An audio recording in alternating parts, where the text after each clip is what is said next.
জলাবদ্ধতা সৃষ্টি হয়েছে দেখতে পাচ্ছেন। আল্লাহ ছাড়া সাহায্য সহযোগিতা করার মতো কেউ নাই, কেউ নেই, কোনো বিএনপি নাই, কোনো জামাত কেউ নাই। তবে আপনাদেরকে রাস্তাটি দেখাচ্ছি, দেখেন কি অবস্থা, বাজেভাবে নষ্ট হয়ে গেছে। বগুড়া সিটি প্রশাসকের কার্যালয়ে রাস্তাটি বাজেট করা হয়েছে, তবে কবে আমাদের রাস্তাটি সম্পূর্ণ হবে আমাদের জানা নেই। আপনাদেরকে দেখায় প্রায় অনেকখানি রাস্তা নষ্ট হয়ে গেছে দেখতে পাচ্ছেন, অনেক ফ্যামিলি পার হতে পারছে না।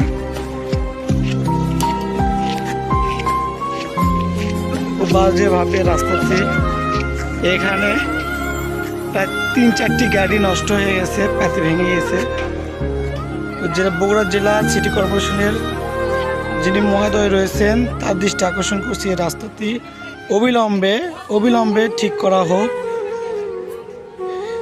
এবং এই রাস্তাটি মেরামত না করলে প্রায় অনেক ফ্যামিলি দুর্ভোগ নেমে আসে গেছে অলরেডি।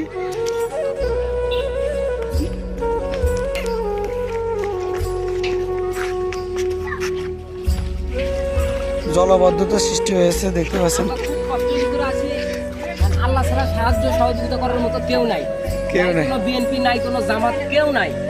তবে জেলা প্রশাসকের দৃষ্টি আকর্ষণ করছি, এই রাস্তাটি অতি দ্রুত যেন করা হয়। দেখতে পাচ্ছেন গাড়িটি ওই পাশ থেকে নেমে দিয়ে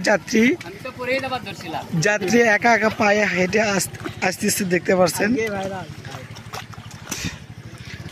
ধন্যবাদ।